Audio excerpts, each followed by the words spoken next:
taking 27 because we had a new camera and apparently it's terrible. So starting over.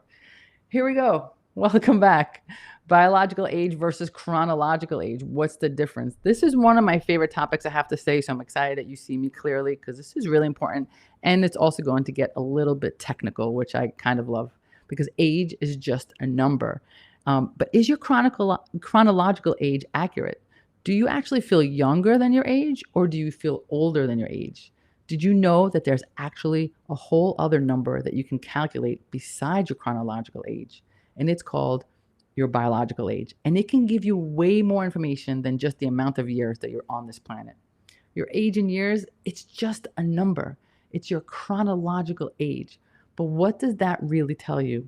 Actually, not much. It just lets you know how many birthday candles to put on your cake. But your biological age, now that can give you so much information, a real glimpse under the hood to see where you are with your health. So before we jump in, because I love this episode so much, if you're watching us live, let us know, especially if you went through this little bit of drama with the cameras. Thanks for hanging in there. Drop the word live. Let us know that you're here. If you're watching us on replay, let us know. Drop the word replay. And if you're watching on YouTube, don't forget to like and subscribe. And if you're listening on the podcast, today is a black hoodie day. And of course, my hair looks great.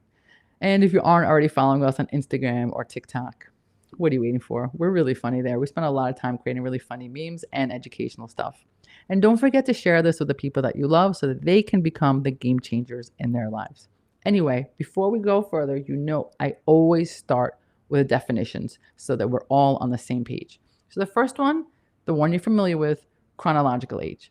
Chronological age is basically the number of years you've been alive since your birth. So if you were born in 1972, that makes you around 52 this year, assuming your birthday passed. That's me, by the way. I'm 52. That's it. Your chronological age. Am I 52? Am I 51? I'm one of those. Someone do the math for me, okay? Because I forget my age all the time. But chronological age is a universally accepted way to keep track of your lifetime, right? It's when someone asks, how old are you? You give them your chronological age. And it's a standard. It makes us easy to understand age groups, decide what, generation you belong to, stages of development, legal boundaries, etc. Chronological age is basically the clock of your life, just keeps ticking away. But it actually doesn't tell you a single thing about your health or your longevity.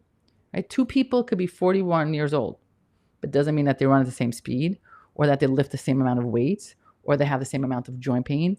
And that's where biological age enters the picture.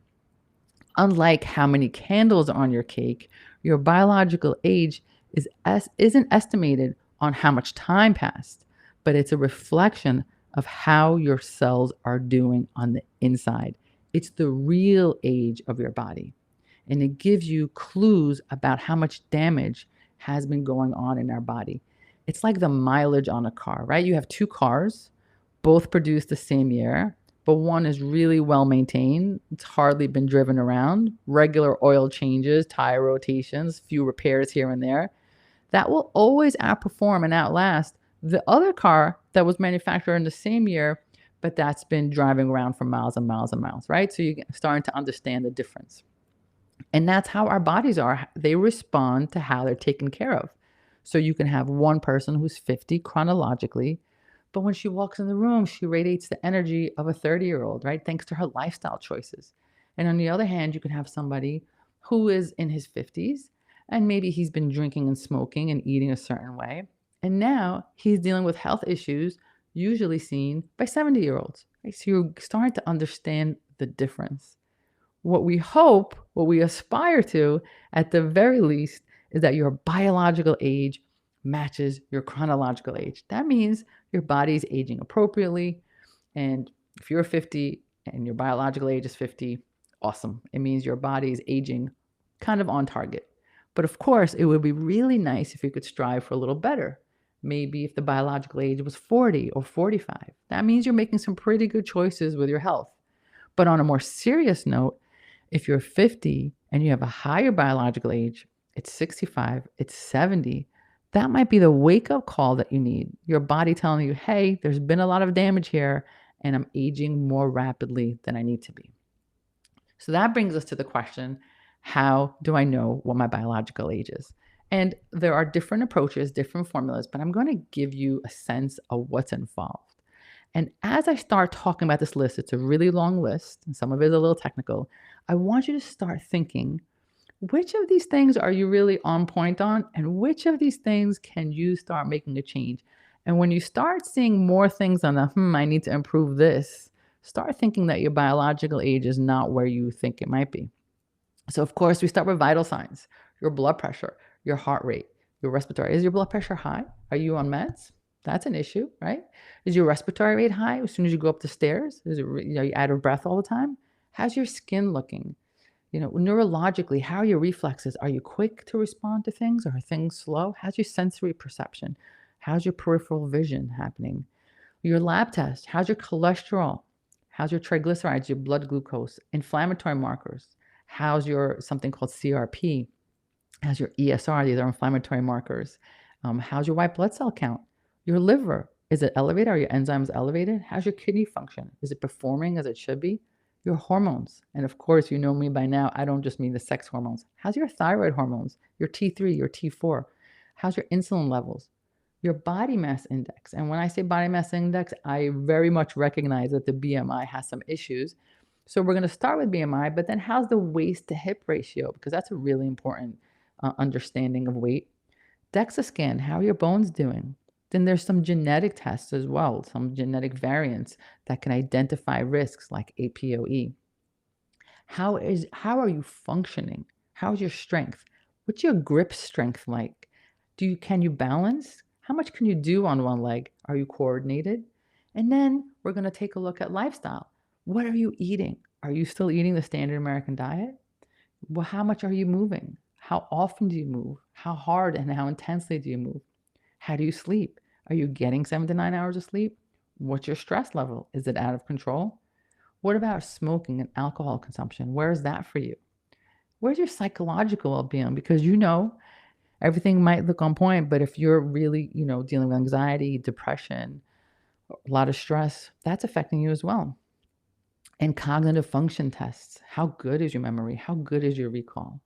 And here's a big one, something called, endurance and cardiovascular fitness, something called VO2 max. This is a huge one. How much can you tolerate? How much can you endure, right? And at what resistance? Like, can you carry a bag of groceries to your car?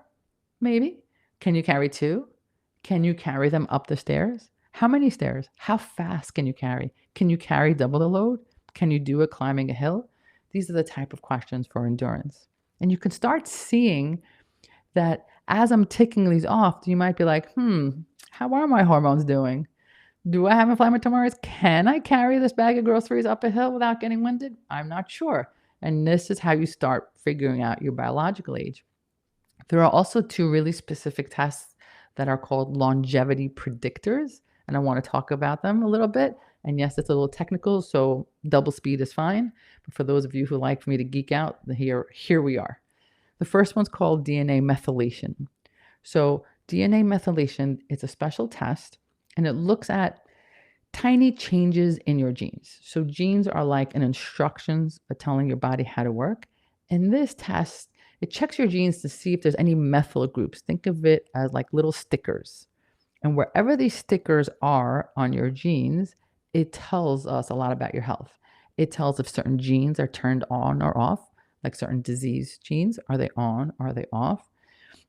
It also tells us if your body is responding to certain things in the environment, have toxins or other things in your environment turn certain things on, your diet, your lifestyle, the air you breathe.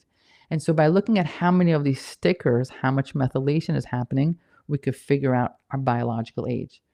The second test is something called telomeres. Those telomeres, so if you think of your DNA strands as shoelaces, and at the end of the shoelaces, there's like these plastic caps to make sure that it doesn't get frayed. Those are your telomeres. And these are protective caps on your DNA strands. And they protect the DNA. And as we age, and every time we use it, that little plastic thing at the end, the cap, gets smaller and smaller and smaller. But we really need it to protect our DNA. So the longer our telomeres are, the better off we are in terms of aging. So measuring that is also important. But the point is, I think you're beginning to understand that biological age is way more complicated than counting candles on a cake. So then the next question is, excuse me, sorry about that. The next question is, what things influence our biological age? Like how do we know? How do we fix the age on a cellular level? Because so many of my patients, so many of you listening right now are dealing with certain issues and aches and pains. And you say to yourself, is this really a normal part of aging? And the answer is, it doesn't have to be. Okay. We all know you can't change your chronological age, but there's so many things that you can do that are affecting your biological age. And if we can affect it in the right way, we could feel amazing. So what are the things that affect it in the wrong way? At the top of the list is inflammation. And I pretty much talk about inflammation every single week. Inflammation in the belly, inflammation in your brain, inflammation in your joints. Inflammation, today I'm letting you know that inflammation is aging you. If you're not on top of the inflammation game, you're not on top of the anti-aging game. And of course, what I'm talking about is chronic inflammation, not like acute inflammation when you cut yourself. Chronic inflammation is this low level, constant fire in your system that just wreaks havoc on your body. And how does inflammation influence our biological age? Well, when inflammation is there and it's chronic, it's a constant emergency call to the immune system. It's a constant draining of the immune system and starts to wear and tear on your body's cellular machinery because it has to constantly put out fires. So it's like having your engine running nonstop. It's going to wear out sooner than it needs to. The second thing, so we talk about inflammation. The second thing I want to talk to you guys about and introduce to you is something called oxidation. Oxidation is another critical player in the aging process. And I want you to think of oxidation like car rusting over time. So our form of rusting is oxidation, kind of like an apple that turns brown when it's left out in the open. This is oxidation. So we don't want that necessarily happening in our cells. So we have these things in our body, these really enthusiastic molecules called free radicals. And they're pretty much troublemakers. And they're always looking for a fight. They're constantly trying to steal an electron. And they damage cells every time they steal an electron from another molecule. This process of stealing electrons is called oxidation. And when it happens, it damages our cell, speeds up the aging process. The more oxidative damage we have, the older our biological age becomes compared to our chronological age. So too many free radicals in our bodies causes too much oxidation, makes us age quicker. This is why we need antioxidants, which we'll get to in the solution part, because I always try to give you guys tips. So we talked about inflammation, we talked about oxidation. Now to continue the rhyme, we're going to talk about glycation, which is another part of biological age. And it's something you may not have heard of, but glycation, it's a process where the sugar in your bloodstream attaches to proteins and forms these molecules, which are called advanced glycation end products. And the short acronym of that is AGEs, which is kind of appropriate. So the more sugar you consume, the more AGEs you produce. And as these AGEs accumulate, they damage the surrounding proteins. Okay, and some of the most vulnerable proteins are your collagen, your elastin. That's the thing that makes you look good, your skin elastic. So you really don't want these proteins to get damaged. And so age affects our skin, but of course it also affects our internal workings, our muscles, our blood vessels, our major organs. They alter the normal behavior of cells. So we have inflammation, oxidation, glycation. And in case you thought I was done with my rhymes, we're now up to radiation. And radiation, we hear radiation, a lot of times you think radiation, oh my God, like, I don't know, a nuclear power plant or something. But the reality is that we live in a world where radiation is part of our daily lives. And not all of it is bad, and it all depends on how much, but, sunlight is a form of radiation. But of course, it's also in our food, in our air, in our electronics, in our medical tests, right? Every time you run to get a CT scan or an X-ray, that's radiation. And when our cells are exposed to radiation, to ionizing radiation, it can harm our DNA. Now, to a certain extent, we can handle some of it. and we can kind of overcome some of it. But if we have a constant barrage of it, it accumulates, the damage accumulates. So, and as you can imagine, more and more of it keeps piling up, right? Because it's part of our jobs, it's part of what we do, we're constantly exposed to it. So this is affecting your biological age. And I think lastly, we have to talk about environmental toxins. And now when you talk about environmental toxins, you might think, okay, factory and smoke, and that's kind of an obvious environmental toxin. But there are so many toxins around us, even if we don't have a big smokestack around. Car exhaust, secondhand smoke, cleaning chemicals in your house.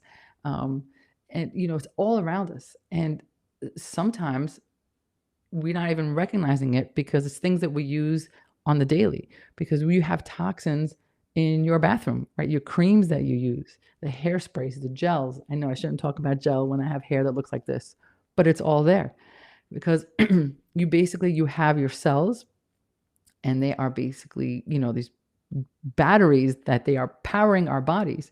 And when our batteries are constantly exposed to toxins, they drain a little faster than they need to. So you really want to make sure that you're aware of the toxins.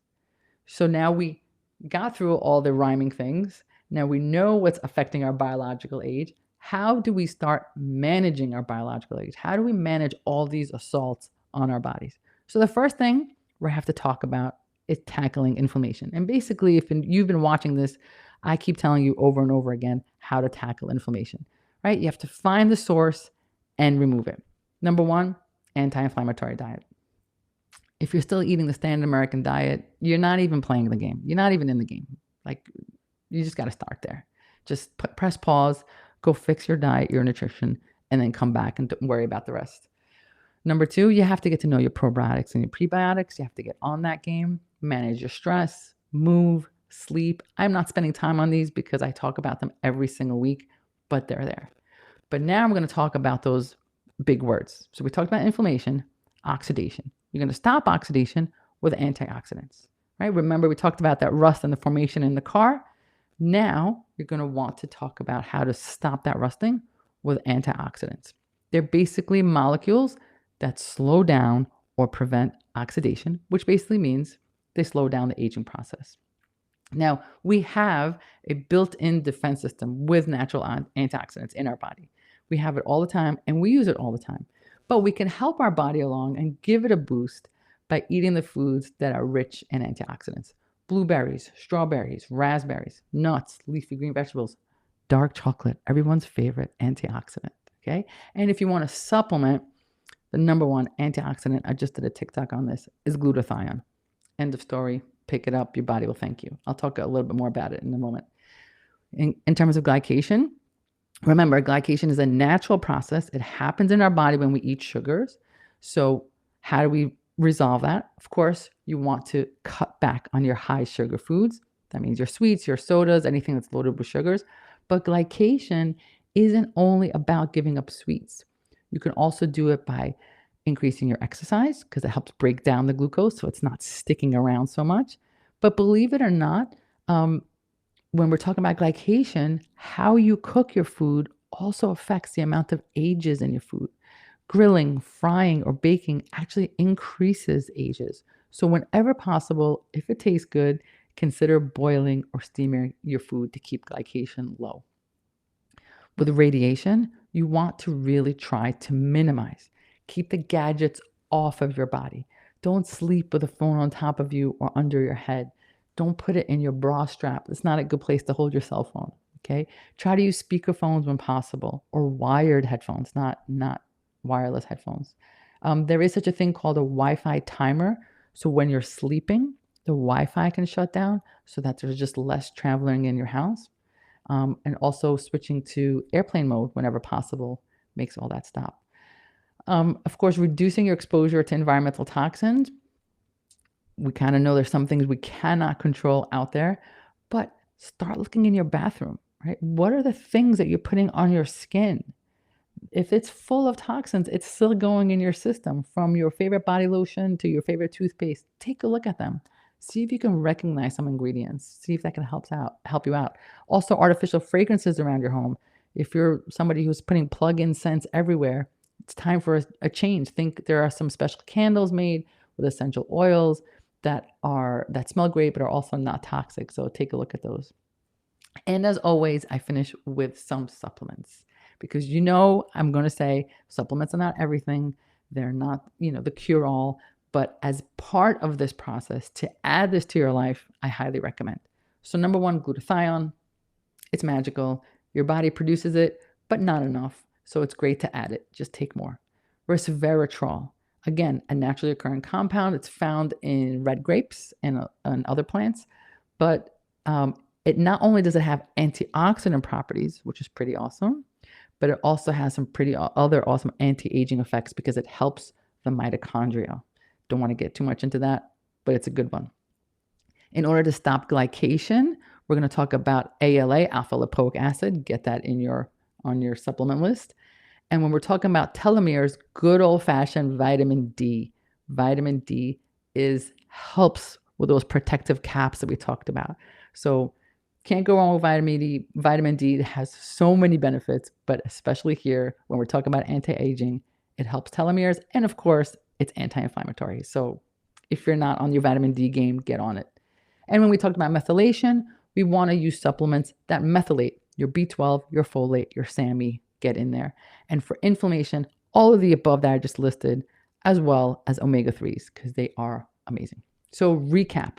By the way, if you haven't got an iPhone and try to send a GIF or a GIF, however you want to pronounce it, by typing in the word recap, you should do it right now because my face shows up and it's crazy. And every time it happens, I'm amazed. Anyway, recapping. While we can't change our birth date, the chronological age, we do have massive control over our biological age. And this is amazing news. It means that you're not just at the mercy of time. By making smart decisions about your health, what you put into your bodies, what you don't put into your bodies, how we move, how we sleep, we can contribute to our biological clock. And of course, if you want to work with me and my team, we're at the New Method everywhere, and new is spelled with a K. Why? Because you always knew there was a better way. I hope this helps. I'll talk to you soon.